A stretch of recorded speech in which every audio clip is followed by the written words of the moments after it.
Bien que les femmes représentent 70% des agents de santé, délivrant des soins à environ 5 milliards de personnes dans le monde, elles n'occupent que 25% des postes de décision dans le domaine de la santé au niveau mondial. Pourtant, elles existent, les femmes capables d'occuper des postes de responsabilité, des femmes intelligentes, des femmes compétentes, des femmes capables, des femmes disponibles, des femmes ayant un leadership sans pareil, dont le parcours inspire les milliers de femmes en santé publique que nous sommes. Des femmes prêtes à apporter une contribution significative à la construction et au renforcement du système de santé au Niger. Je sais que nous avons des femmes leaders compétentes et phénoménales comme Dr Hadiza Jakou de l'Institut national d'assistance médicale. Des leaders comme la chère maître professeur agrégé Zainab Mega, chef du service de néphrologie de l'hôpital national Amir Boubacar Diallo, Dr Adam Seydou, chef du service de chirurgie de l'hôpital général de référence, Dr Lamine Zara, gastro-entérologue, des leaders que nous célébrons aujourd'hui et tous les jours. Seulement, combien de docteurs Jakou y a-t-il? Combien de ces femmes sont promises à des postes de responsabilité ou sont prises des décisions de santé publique qui impactent les millions de personnes au Niger? Avons-nous des données? C'est pour remédier à ces problèmes que Women in Global Health a été créé en 2015 aux États-Unis d'Amérique par des femmes professionnelles de santé afin de promouvoir le leadership féminin dans le secteur de la santé. Sa mission est de créer une dynamique, un environnement favorable et soutenir le changement pour un leadership transformateur de genre dans la santé mondiale pour une santé mondiale durable et équitable. Women Global Health est une organisation virtuelle, flexible, rentable et inclusive qui n'a pas de frontières. Nous avons actuellement 47 représentations pays et nous espérons en avoir 100 d'ici 2025. Nous avons plus de 21 millions d'abonnés de 90 pays dans notre réseau avec plusieurs sections mondiales. Women Global Health, à travers ses représentations pays, favorise les réseautages, apporte de la visibilité et de la reconnaissance aux femmes qui façonnent les programmes, les politiques et les plaidoyers en matière de santé dans le monde. Le mouvement a réalisé plusieurs campagnes de lutte contre les maladies non transmissibles telles que le cancer du sein, le cancer du col de l'utérus, notamment sa prévention. Lutte contre les violences basées sur le genre en décembre 2022, organisée par Women Global Health Afrique de l'Ouest francophone avec la contribution et l'implication du Niger, du Burkina, du Bénin, du Sénégal, du Togo et du Mali. Inspirée par la richesse du talent des femmes travaillant dans le domaine de la santé, Women Global Health a lancé une reconnaissance unique à son genre, le prix héroïne de la santé, pour chaque année célébrer les femmes de tous les horizons et de tous les milieux.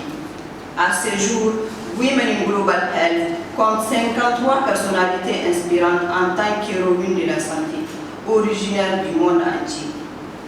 Nous sommes ainsi une force catalytique qui rassemble les femmes et leurs alliés en tant qu'acteurs du changement. Et nous avons besoin de plus de Nigériennes, héroïnes de la santé à célébrer. Women Global Health Niger a pour mission principale de promouvoir le leadership des femmes dans le domaine de la santé. Nous avons comme vision un monde qui prend en compte les femmes en tant que leaders de la santé mondiale et catalyseurs d'une meilleure santé pour tous. Women Global Health Niger compte actuellement 96 membres, femmes et hommes.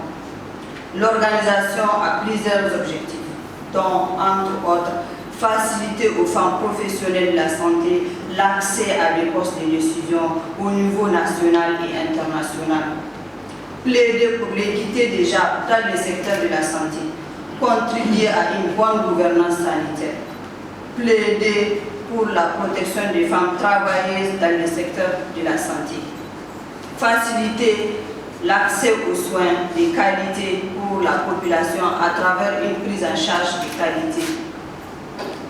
Dans notre feuille de route, nous comptons commencer par une cartographie des différentes femmes en position de responsabilité au sein du système sanitaire au Niger, de la carte de santé au ministère de la Santé publique.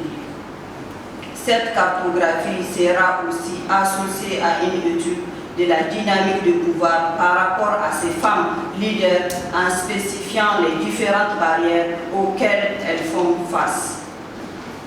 Ces données sont extrêmement importantes pour formuler le plaidoyer consistant et pertinent dans la réalisation de nos objectifs. Plus de pouvoir décisionnel aux femmes professionnelles dans le secteur de la santé au Niger. Women in Global Health Niger invite les femmes et les hommes à nous joindre sur toutes nos plateformes pour plus d'équité déjà dans nos systèmes sanitaires, pour une santé durable et équitable pour tous.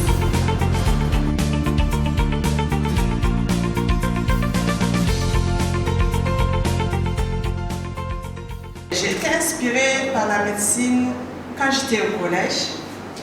Alors, le CGE2, je ne sais pas si vous connaissez, et l'université était contiguë, il n'y avait pas de mur. Et quand je rentrais à la maison à pied, je passais devant la fac et je voyais Clémence parler. Je la regardais et je me disais, il faut que je fasse comme Clémence. Elle était toujours à midi, donc devant la porte, en train d'attendre la voiture, et je passais devant elle. Chaque fois, je m'arrêtais, je lui disais bonjour, qu'est-ce que vous faites, etc. Et c'est comme ça que j'ai été inspirée pour faire la médecine, et je me suis dit, il faut que je prenne sa place à la fac. Chemin faisant, j'ai évolué aussi avec mon très regretté ami, professeur Yak, avec qui nous avons longtemps travaillé à l'hôpital national, notamment en chirurgie, avec le professeur Moussi et le professeur Bia, je ne sais pas si vous les avez connus. Par un pur hasard, dans le Sahel, j'ai vu qu'il y avait une vacance de poste à la CNSS qui cherchait un médecin. J'ai postulé. Et c'est comme ça que j'ai été appelée en 1993 pour assurer le poste de médecin-chef du centre médico-social de Calais, de la CNSS. Donc c'est à la CNSS que j'ai évolué pendant 20 ans, mais tout en étudiant, donc tout en travaillant plutôt, je n'ai pas baissé les bras. J'étais mariée depuis la fac en 4e année, j'avais un bébé. J'ai fait pas mal de choses entre-temps, pendant que je travaillais. J'ai fait un DU en épidémiologie, un DU en économie de la santé, un DSS en gestion de programme. Bref, tout en travaillant, j'ai continué donc à me spécialiser. Puis j'ai atterri au programme national de lutte contre le paludisme en tant que coordinatrice pendant 10 ans. Et là, je suis donc à la tête de l'Institut national d'assistance médicale qui est tout nouveau, ça c'est depuis novembre, où nous sommes chargés donc de mettre en place la couverture sanitaire universelle, mais dans un premier temps d'assurer tout ce qui est suivi de la gratuité des soins au Niger. Donc, parallèlement à ma carrière professionnelle, comme vous, nous avons monté très tôt en 1997 avec, encore une fois, mon ami, cher regretté professeur Yak, une ONG de lutte contre le cancer. Et c'est comme ça que, bousculant les portes, plaidoyer, sensibiliser, nous avons pu arracher au temps du président Tanja la gratuité de la prise en charge des cancers féminins.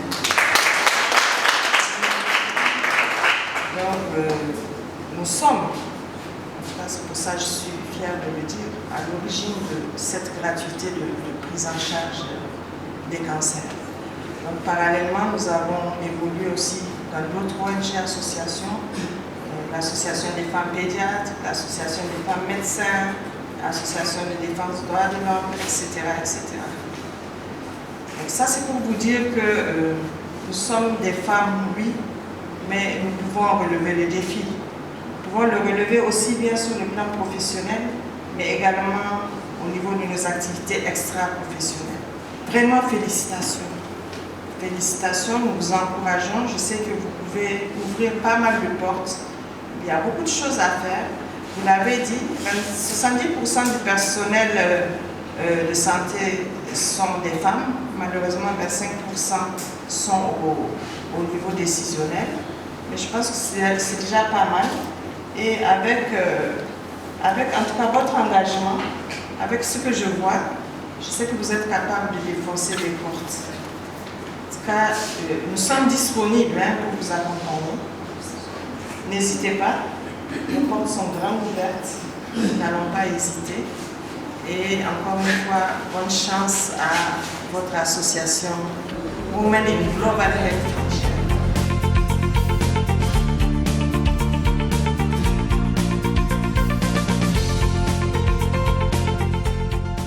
Le leadership féminin est important dans la contribution à la création d'une société plus équitable et juste.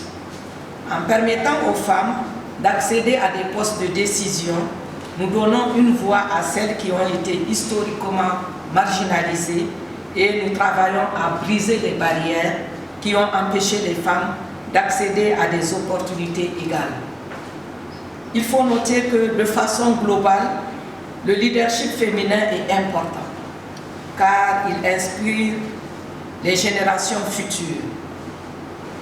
En ayant plus de femmes qui réussissent leur mission, des postes de responsabilité, les filles et les femmes sont encouragées à poursuivre leurs rêves et ambitions afin d'apporter une contribution significative dans le secteur de la santé. Ces opportunités créent une boucle de rendu positif où chaque génération de femmes inspire la suivante à viser les postes les plus ambitieux. Cependant, beaucoup reste à faire en matière d'une véritable égalité des sexes en matière de leadership sanitaire.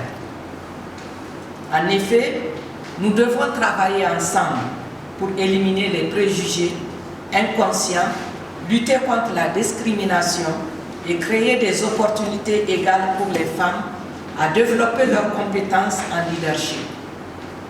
Travaillons ensemble pour faire en sorte que les femmes puissent accéder aux postes de leadership qu'elles méritent au sein du système sanitaire au Niger, car le leadership féminin est l'un des objectifs phares de l'agenda des autorités de la République du Niger.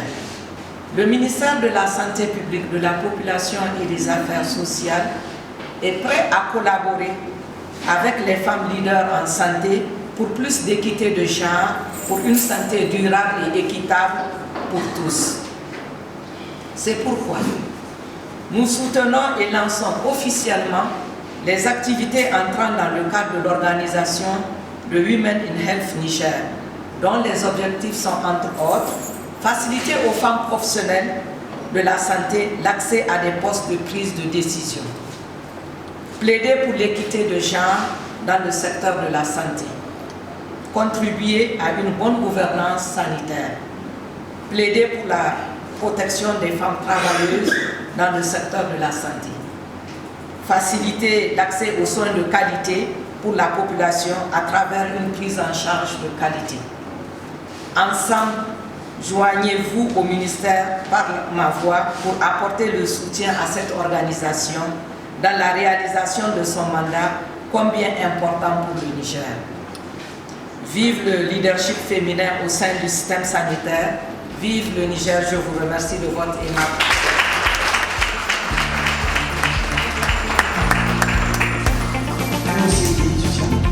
J'ai eu 4 enfants.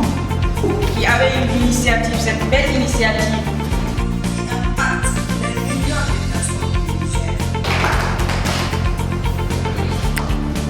La responsable chargée de la communication et du plaidoyer. Barry Ibrahim Fatoumata, qui n'est pas là également, est aux États-Unis. La responsable chargée de la communication et du plaidoyer adjointe, Mohamed Amda Fatima. Et enfin, la toute-puissante trésorière, Yahya Berbazouera.